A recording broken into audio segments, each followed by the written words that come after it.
अब हम लोग आते हैं different types of distribution of charge. Different types of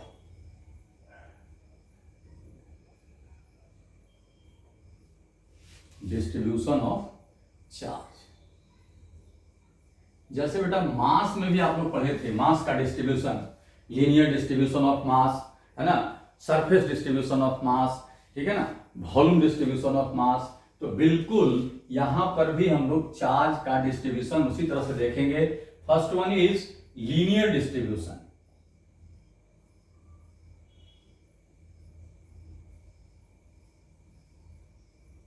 linear distribution of charge. कोई भी बॉडी आपका लीनियर डायमेंशन का है।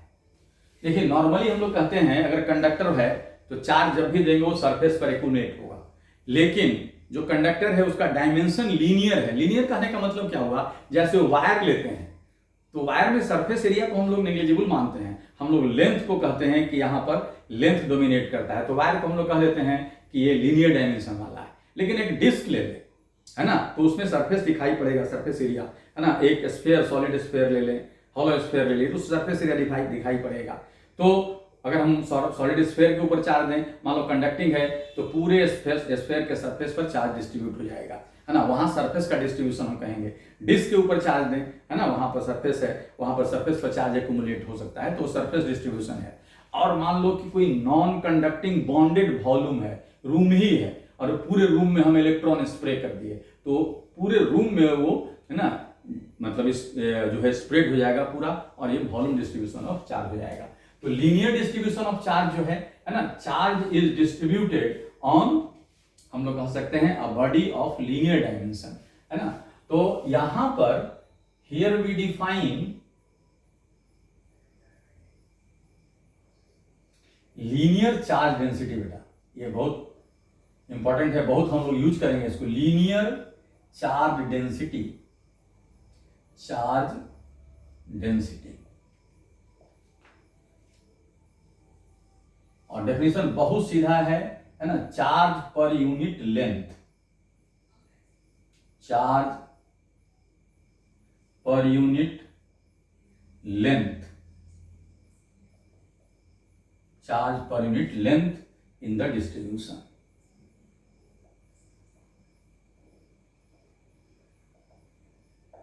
ठीक है, इसका standard notation, it is denoted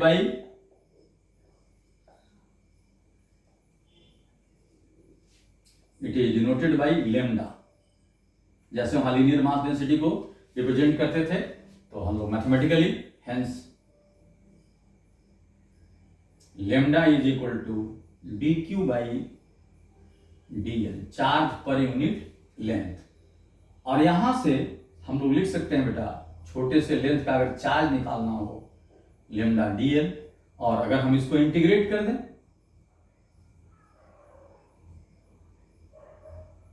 तो एक गिवन लेंथ में आप चार्ज निकाल सकते हैं।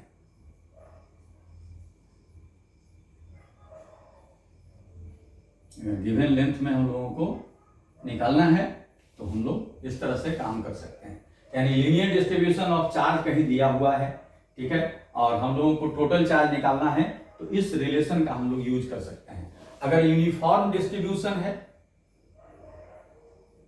फॉर यूनिफॉर्म डिस्ट्रीब्यूशन, तो चार्ज अगर यूनिफॉर्मली डिस्ट्रीब्यूटेड है तो लेम्डा आपका कांस्टेंट हो जाएगा, और अगर लेम्डा कांस्टेंट हो गया then Q is equal to lambda dl का इंटीग्रेशन, और तब डायरेक्ट आप लिख सकते हो lambda L2 minus L1 Q, यानी लेम्डा इंटू L सीधे लिख सकते हो। टोटल लेंथ अगर हमको पता है L2 माइनस L1 ये लेंथ है जहां से जहां तक चार्ज हम लोग को निकालना है। तो इस तरह से बेटा हम लोग लीनियर डिस्ट्रीब्यूशन ऑफ चार्ज और लीनियर चार्ज डेंसिटी से चार्ज का हम लोग कैलकुलेशन करते हैं, ठीक है ना।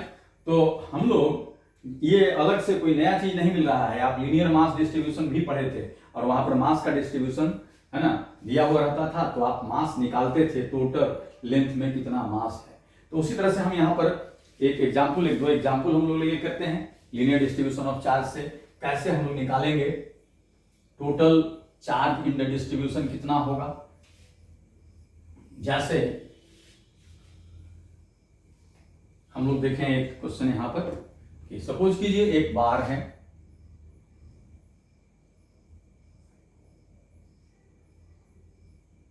थीन बार है और इस पर ये चार्ज है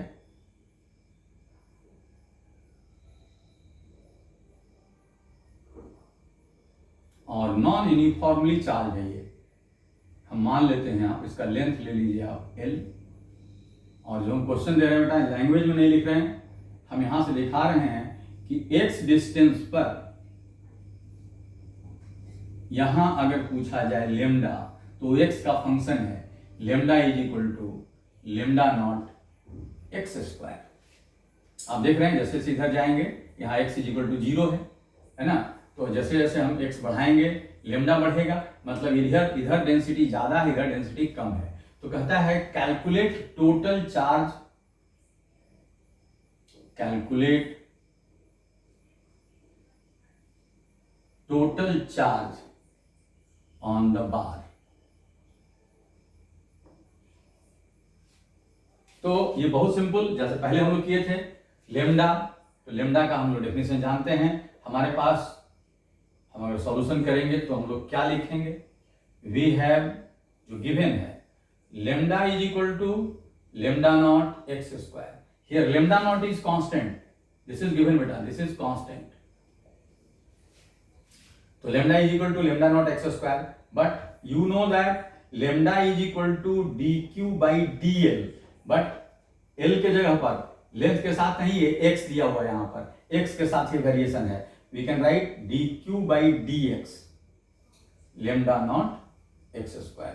ठीक है, अब हम लोग इसको इधर ले आएंगे, तो you can write d q is equal to lambda not x square d x. अब आपको यहां से यहां तक निकालना है, तो you have to integrate this result from 0 to L and this is 0 to Q। Total charge आपका निकल गया यहाँ, डी क्यू का Q, Q minus 0 this is Q, और यहां पर lambda not is constant and x square d x x Q by 3, lower limit is 0, upper limit is L, and this gives Q is equal to lambda naught by 3, upper limit LQ minus 0Q, and finally you will get Q is equal to lambda naught by 3 LQ. This is final result कि इस rod पर कितना charge होगा। तो इस तरह का problem में अभी हम लोगों को बहुत जगह ऐसा मिलेगा, है ना। तो हम लोग यहाँ देखिए कि लीनियर डिस्ट्रीब्यूशन ऑफ चार्ज से हम लोग कैसे निकालेंगे टोटल चार्ज। ठीक है, तो ये मेथड है, आप सारे लोग कर सकते हैं इसको आसानी से। ठीक है, हम लोग दूसरे क्वेश्चन की तरफ प्रोसीड कर सकते हैं, है ना। आप अपने से ही बना सकते हैं इसको।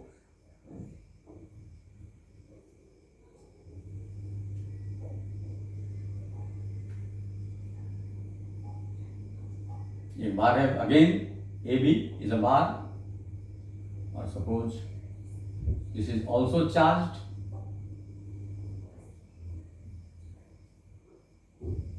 and linear distribution of charge, again here lambda is equal to lambda naught 1 minus x by L, and you have to find total charge, है ना, on AB, find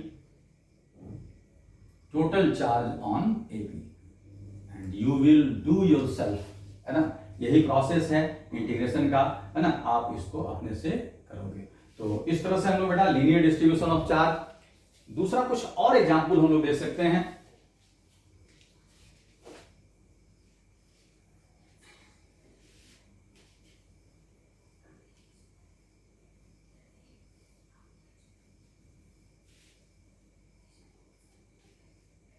this is for homework, आपको अपने से करना है।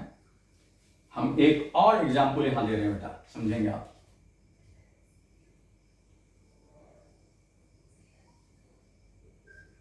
ये एक ring है, नॉन कंडक्टिंग रिंग, ये भी बेटा नॉन कंडक्टिंग है। नॉन कंडक्टिंग होगा तभी आप नॉन यूनिफॉर्म डिस्ट्रीब्यूशन की बात करेंगे। अगर नॉन कंडक्टिंग मटेरियल नहीं है तो ऑटोमेटिकली वो यूनिफॉर्म डिस्ट्रीब्यूशन हो जाएगा। This is non conducting ring. Non conducting charge ring, charge ring, ठीक है, नॉन कंडक्टिंग चार्ज रिंग।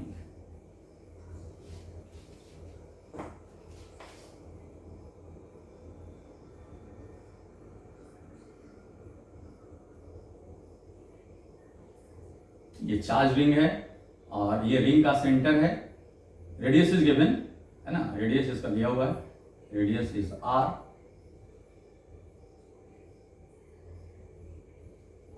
और बेटा यहां पर हम कुछ भी यहां पर एक्स डैश 4 क्वाड्रेंट बना सकते हैं क्वेश्चन को समझने के लिए।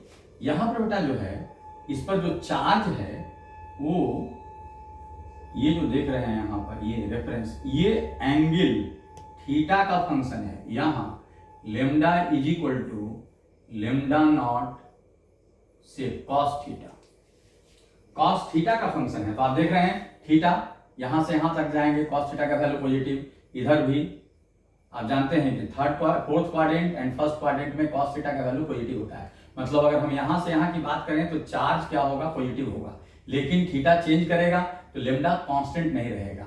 और इधर क्या है, चार्ज नेगेटिव है ना, इसलिए कि सेकंड क्वाड्रेंट और थर्ड क्वाड्रेंट में कॉस थीटा का वैल्यू नेगेटिव होता है। तो आपको कहता है यहां पर कि कैलकुलेट, इसमें बहुत तरह का क्वेश्चन हो सकता है, कैलकुलेट फर्स्ट है total charge on the ring, total charge on the ring.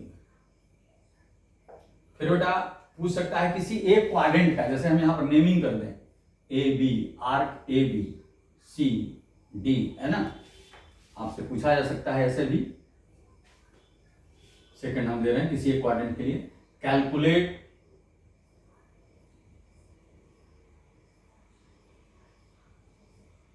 Charge on, कोई भी हम आर्क ले रहे हैं, ए बी ले रहे हैं पहले बेटा, आप कोई भी आर्क ले सकते हैं। तो इस तरह का अगर क्वेश्चन हो, अब देखिए थीटा का फंक्शन है बेटा, लेकिन lambda is equal to dq by dl होता है। तो हम लोगों को लेंथ को, अगर हम ऐसे छोटा सा लेंथ कंसीडर करें बेटा, यहां हम लोग क्या करेंगे, यहां पर एक छोटा सा लेंथ लेंगे ऐसे, ये we will write it dl। तो ये एंगल थीटा, तो ऑब्वियसली ये एंगल भी बहुत छोटा होगा, and you can write dl is equal to r d theta, theta is equal to l by r। तो आप ऐसा लिख सकते हो। अब हम लोग क्या कर सकते हैं, जो डेफिनेशन यहां पर है ना, उसको जो गिवन है हमारे पास, जो रिलेशन है उसको लिखेंगे। We have lambda is equal to lambda not cos theta and lambda is again dq by dl,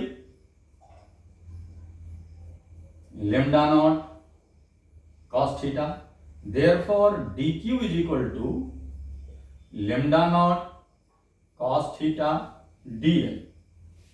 अब यहां देखिए बेटा थीटा भी वेरिएबल है, dl भी वेरिएबल है, सिंगल वेरिएबल में हम लोग करेंगे, इसको इंटीग्रेट करने के लिए यहां d थीटा चाहिए। तो अभी हम लोग देखें dl का वैल्यू हम लोग r d थीटा रख सकते हैं। तो dl का वैल्यू अगर r d थीटा रख दें तो हम लोग उसको आसानी से इंटीग्रेट कर सकते हैं। तो अब देखिए यहां पर dq is equal to lambda not cos theta and dl is r d theta। Now you can integrate cos theta d theta।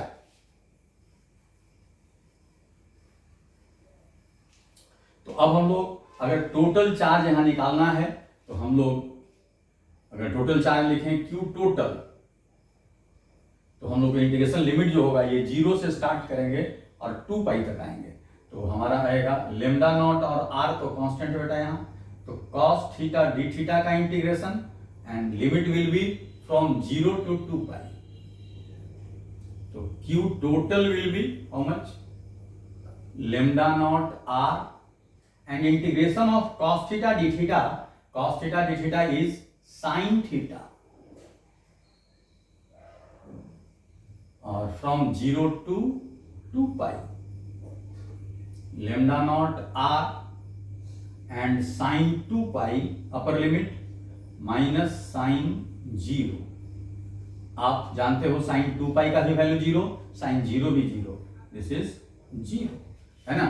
तो Q total charge on the ring is 0। तो इस तरह से टोटल चार्ज हम निकाल सकते हैं। अब हम लोग देखें, अगर मान लो केवल यही का कहता है या यहां का कहता है ना, तो दो हम फिर निकाल के दिखाएंगे आपको। A से B में कितना आएगा, B से C में कितना आएगा, है ना। ये अगर निकालने के लिए कहा जाए, है ना, तो हम लोग निकाल सकते हैं। इंटीग्रेशन लिमिट केवल चेंज करेगा, यहाँ 0 टू पाई बाई 4, और अगर यहाँ कह रहा है तो pi by 4 to pi by, sorry यहाँ से 0 से करें, सॉरी 0 टू पाई बाई 2, और अगर यहाँ से यहाँ कह रहा है तो पाई बाई 2 टू पाई। ठीक है। तो हम लोग दूसरा पार्ट था कि चार्ज ऑन ए बी, तो चार्ज ऑन ए बी के लिए इंटीग्रेशन लिमिट केवल चेंज करेगा बेटा, charge on a b, charge on a b. अगर हम इसको Q1 कहें टोटल चार्ज, तो इसका इंटीग्रेशन, तो हम लोगों को लेमडा नॉट आर तो रहेगा, लेकिन कॉस थीटा डी थीटा, अब ये 0 टू पाई बाई 2, 0 टू 90, है ना। तो 0 टू 90, अब हम लोग देखें यहां से lambda not r, again cos theta d theta sine theta, and this will be from 0 to pi by 2, और ये मिलेगा हम लोगों को lambda not r sine pi by 2 minus sine 0, sine 0 is 0, sine pi by 2 is 1, and this gives Q1, this is equal to lambda naught R, lambda naught R। तो यहां से यहां तक का हम लोग को चार्ज निकल गया। ठीक है। अब हम लोग को अगर कहे कि यहां से B से C का चार्ज निकालो, तो लिमिट हो जाएगा यहां से पाई बाई 2 टू पाई, है ना।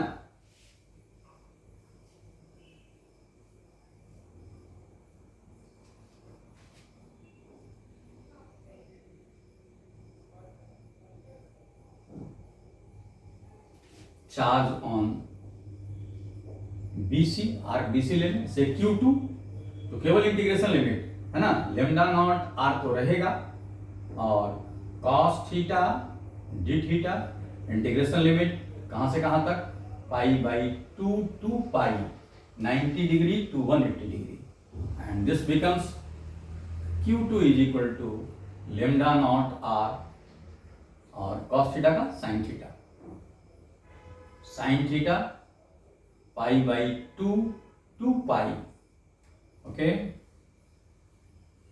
And this becomes lambda not R sine pi minus sine pi by 2, sine pi is 0, sine 180 is 0, lambda naught R 0 minus 1 means minus lambda naught R। तो हम पहले बोले थे बेटा कि इस तरह से आप निकालेंगे, इसमें भी वही आएगा माइनस लेमडा नॉट R, इसमें प्लस लेमडा नॉट R। तो पहले बताए थे कि इधर आपका पॉजिटिव होगा, इधर निगेटिव होगा, लेकिन कॉस थीटा का वैल्यू मैक्सिमम यहाँ, तो यहाँ पर बहुत डेंस होगा, चार्ज डेंसिटी यहाँ बहुत ज्यादा, घटते घटते घटते घटते घटते यहाँ 0 हो जाएगा, और इधर निगेटिव आएगा, और निगेटिव में इधर बढ़ते बढ़ते बढ़ते यहाँ पर मैक्सिमम होगा, फिर निगेटिव में यहाँ से घटते घटते घटते यहाँ 0 होगा, फिर यहाँ से पॉजिटिव में घटते तो यहाँ से बढ़ते बढ़ते बढ़ते यहाँ मैक्सिमम हो जाएगा। तो ये नॉन यूनिफॉर्म डिस्ट्रीब्यूशन, तो नॉन यूनिफॉर्म डिस्ट्रीब्यूशन में भी इस तरह का हम लोग काम कर सकते हैं, और ये डिस्ट्रीब्यूशन खास करके आगे प्रॉब्लम में हम लोग को बहुत हेल्प करेगा, है ना। तो चलिए हम लोग इसमें और आगे बढ़ते हैं। लीनियर डिस्ट्रीब्यूशन के बाद सरफेस डिस्ट्रीब्यूशन ऑफ चार्ज, है ना। चार्ज कहां पर होगा, सरफेस पर होगा। तो हम लोग कुछ ऐसा बॉडी ले लेते हैं और उसमें समझेंगे। पहले तो हम लोग सरफेस डिस्ट्रीब्यूशन में सरफेस चार्ज डेंसिटी समझें।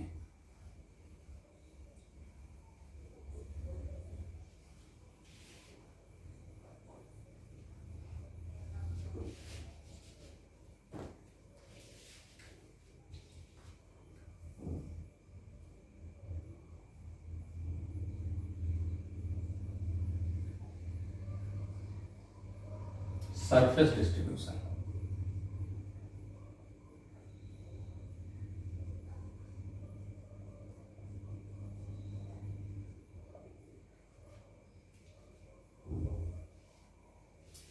तो सरफेस डिस्ट्रीब्यूशन में हम लोग डिफाइन करेंगे surface charge density, surface charge density, यानी कैसे डिफाइन करेंगे, charge per unit surface area, charge per unit surface area. Standard notation इसका है सिग्मा, तो sigma is D q by D S, D S की जगह पर आप डी ए भी लिख सकते हो, d q by d a, जैसे definition of surface charge density. And again we can write d q is equal to sigma d a, ठीक है। और हम लोग अगर इसको इंटीग्रेट कर लें तो we will get q is equal to sigma d a, integration of sigma d a. तो इस तरह से हम लोग इस डिस्ट्रीब्यूशन में भी इंटीग्रेट करके टोटल चार्ज हम लोग निकाल सकते हैं। और बेटा अगर यूनिफॉर्म डिस्ट्रीब्यूशन है तो sigma constant, for uniform distribution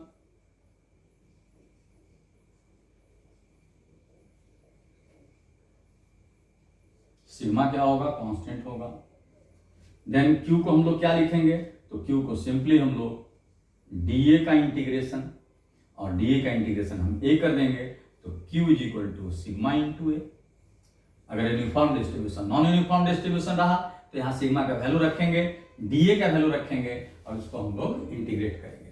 तो इस तरह से हम लोग यहाँ पर दिखाएं। जैसे मान लो यूनिफॉर्म डिस्ट्रीब्यूशन है, क्वेश्चन कह रहा है charge Q is given to an isolated conducting sphere,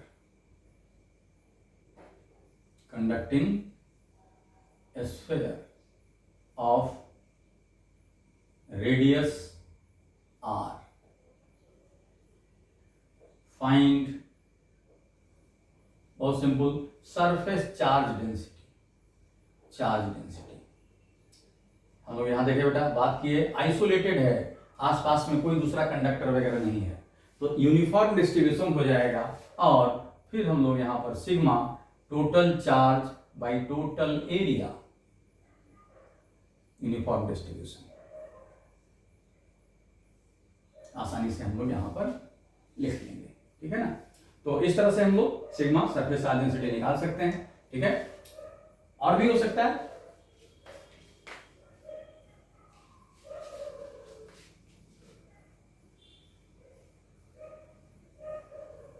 दूसरे एग्जांपल में हम देख रहे हैं, अगर नॉन यूनिफॉर्म डिस्ट्रीब्यूशन हुआ बेटा तो टोटल चार्ज हम लोग कैसे निकालेंगे। अगर नॉन यूनिफॉर्म डिस्ट्रीब्यूशन है तो टोटल चार्ज हम लोग कैसे निकालेंगे, तो हम एक एग्जांपल यहां पर कर देते हैं, फिर जरूरत भी पड़ेगा आगे हम लोगों को। Suppose you are having a thin circular disc and radius is given, this is thin circular non conducting disc,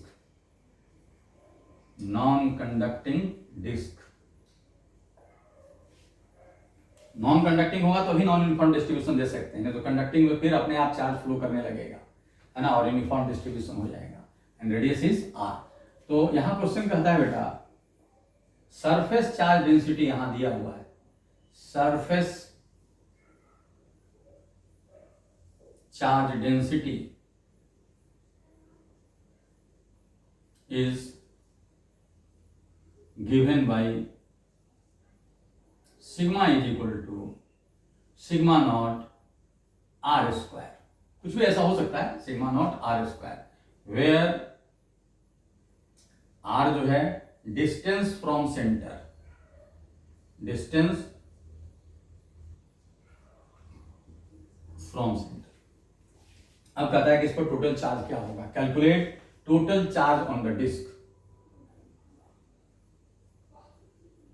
calculate total charge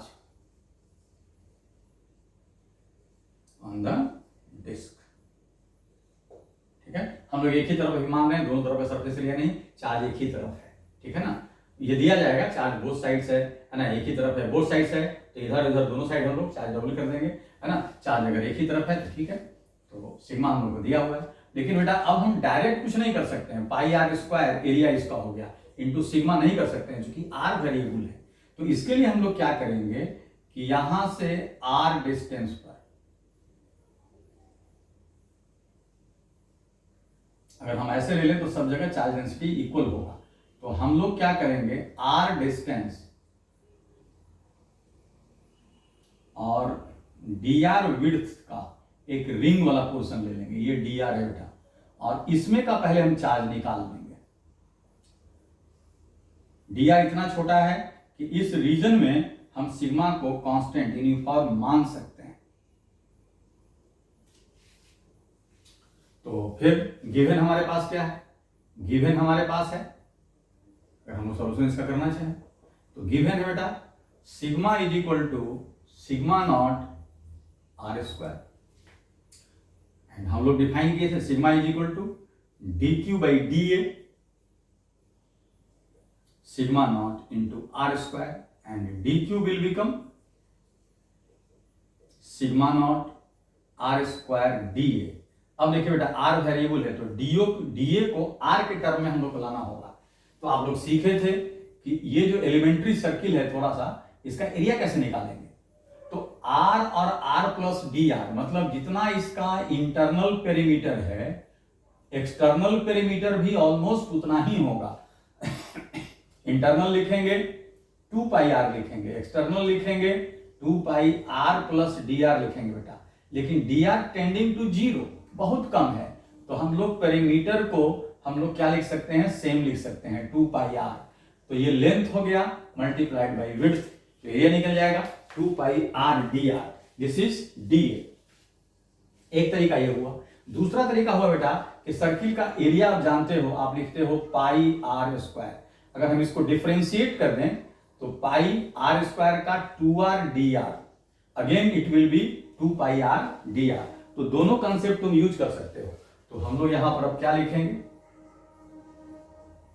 D q is equal to sigma not r square 2 pi r d r. अब हम लोग integrate कर दें पूरे के लिए, तो total charge अगर लिखना है Q है ना, इसको इंटीग्रेट हम लोग कर दिए, इसी को इंटीग्रेट कर रहे हैं बेटा, ये 0 टू Q और ये 0 टू R। तो क्या हो जाएगा यहां देखिए sigma not constant 2 pi constant r q d r का इंटीग्रेशन 0 टू R, और आर क्यू डी आर का इंटीग्रेशन आप सब लोग कर सकते हैं अपने से, Q 2 pi sigma not r q का हो जाएगा R4 बाई 4 0 टू R, और ये आप सॉल्व कर सकते हो। Q is equal to 2 pi sigma not and here 4 को तुम बाहर कर सकते हो, R4 माइनस 0.4 और यहां से 2, तो हो गया पाई सिग्मा नॉट बाई 2 R4। तो इस तरह से बेटा टोटल चार्ज आप निकालिए।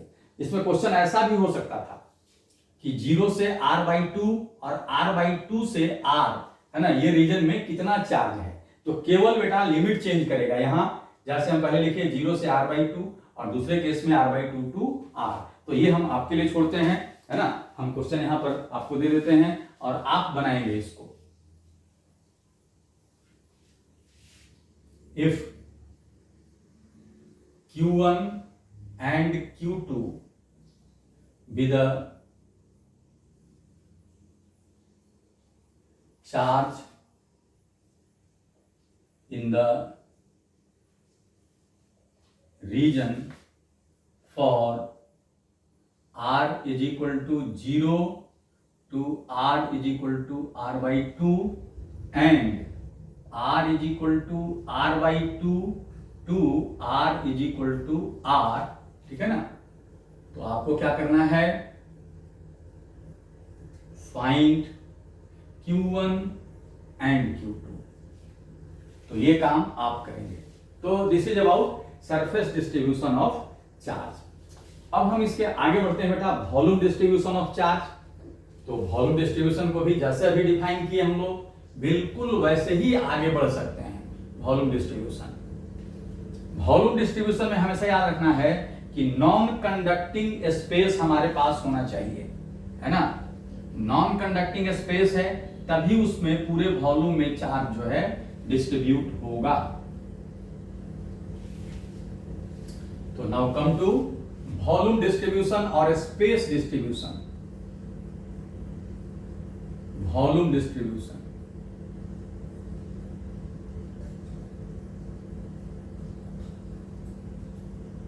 और we can write space distribution।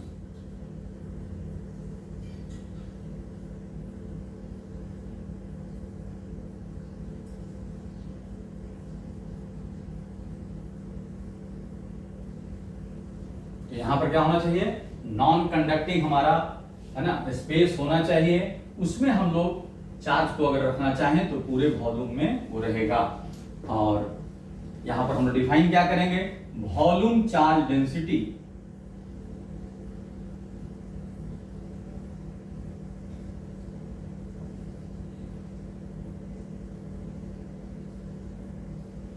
और डेफिनेशन बिल्कुल सीधा, charge per unit volume, charge per unit volume, it is defined as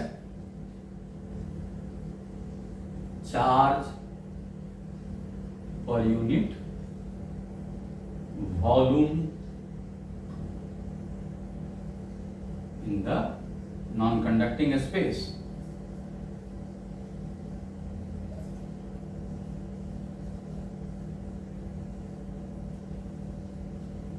given by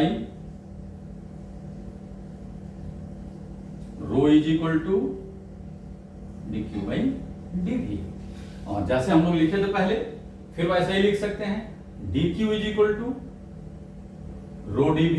और अगर इसको इंटीग्रेट कर दिया जाए बेटा तो q is equal to integration of rho dv। अगर rho कांस्टेंट हो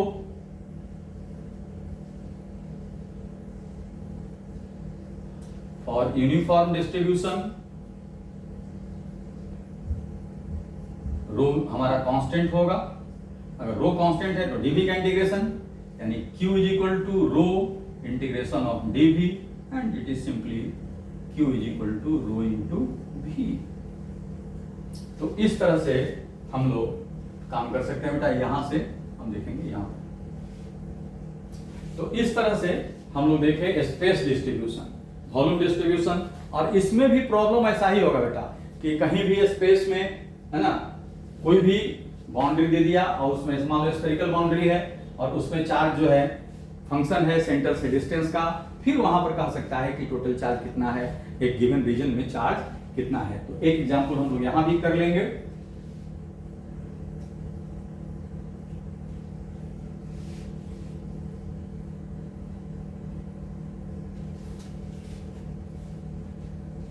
सपोज कीजिए कि एक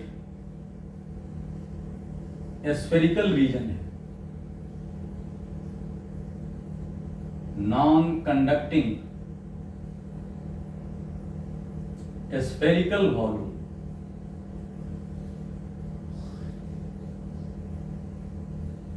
ऑफ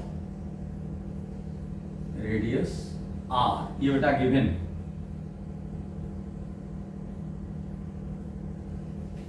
और कह रहा है इसमें वॉल्यूम चार्ज डेंसिटी जो है, volume charge density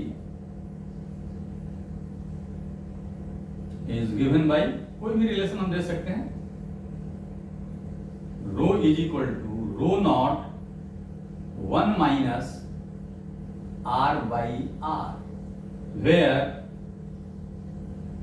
r is distance from center, r is distance from center।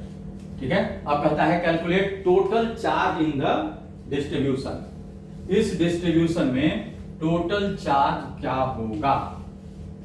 Calculate total charge in the distribution. Calculate total charge in the distribution.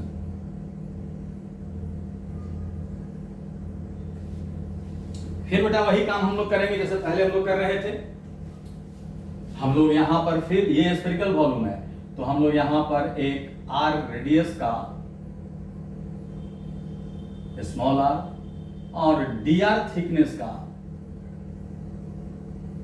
एक सेल ले लेंगे। डिस्क में रिंग ले रहे थे, यहां पर ये डी आर थिकनेस का, और इसमें बेटा हम लोग चार्ज निकालने का कोशिश करेंगे और फिर इसी को हम लोग इंटीग्रेट कर देंगे।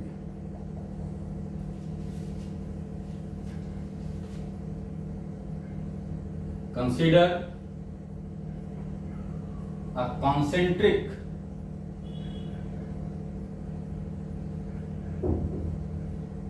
Thin spherical cell of radius r and thickness dr। तो इसका वॉल्यूम हम लोग कितना लिखेंगे बेटा? Then volume of cell. Volume of cell का है मतलब ये volume of space in cell. Space in cell, इसको थोड़ा सा एक चीज समझें आप, स्पेस इन सेल भी हम लोग नहीं कहें, जिस रीजन में चार्ज है ऐसा कहें। Radius of thickness D R. तो हम लोग ये वॉल्यूम बेटा, देन यहां पर जो डी भी जिसमें कि चार्ज है डायरेक्ट लिख रहे हैं, डी भी इज इक्वल टू कितना लिखेंगे? तो ये area into thickness. Area is 4 pi r square and thickness is d r. और नहीं तो ऐसे नहीं जाते तो भी हम लोग क्या लिखते थे बेटा स्फीयर के लिए? 4/3 पाई आर क्यूब। इसको अगर डिफरेंशिएट कर दें तो 4/3 पाई और 3 आर स्क्वायर डी आर, तो फिर वही मिलेगा। तो वॉल्यूम हम लोग को निकल गया। और गिवन हम लोग को गिवन क्या है? तो given rho is equal to rho not 1 minus r by r. फिर जैसे प्रोसीड किए थे, रो को हम लोग क्या लिखते थे बेटा? तो रो को लिखते थे डी क्यू बाई डी भी rho not 1 minus r by r. Okay, और यहां से d q this is equal to rho not 1 minus r by r into d भी।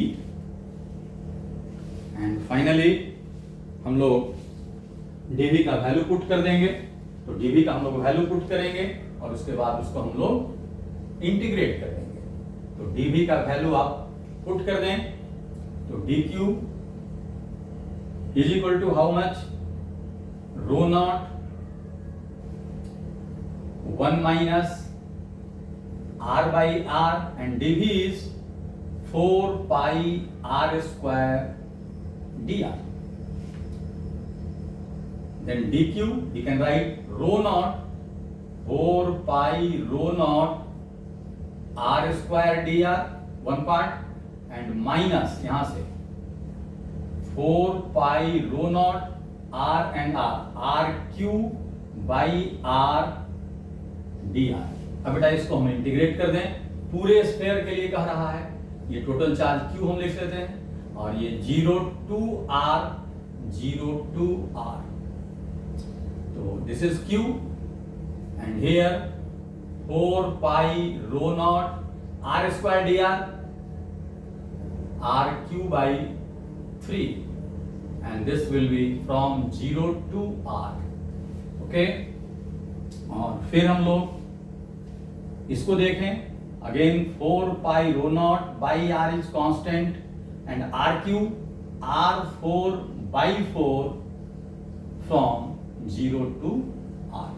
And in this way you can solve 4 pi rho naught by 3 rq here, rq minus 0q, rq, and here 4 pi, ये तो 4 cut जाएगा बेटा, आप चाहो तो यहाँ से काट सकते हो, 4 कट जाएगा, पाई रो नॉट, r यहाँ रहेगा, और दिस इज r4, तो एक r कट गया, और आप यहाँ से लिख सकते हो 4 pi rho naught r q by 3 minus pi rho naught r q, और इससे अगर हम लोग कर दें, यहाँ से सब्ट्रैक्ट कर दें तो मिल जाएगा pi rho naught r q by 3. This is total charge. तो इस तरह से हम लोग इसको सॉल्व कर सकते हैं. तो this is about distribution of charge, linear charge density, surface charge density and volume charge density, और उससे रिलेटेड कुछ एग्जांपल्स. तो आज हम लोग बेटा यहीं स्टॉप कर देंगे, ये सब का जरूरत फिर हम लोग को बाद में पड़ेगा.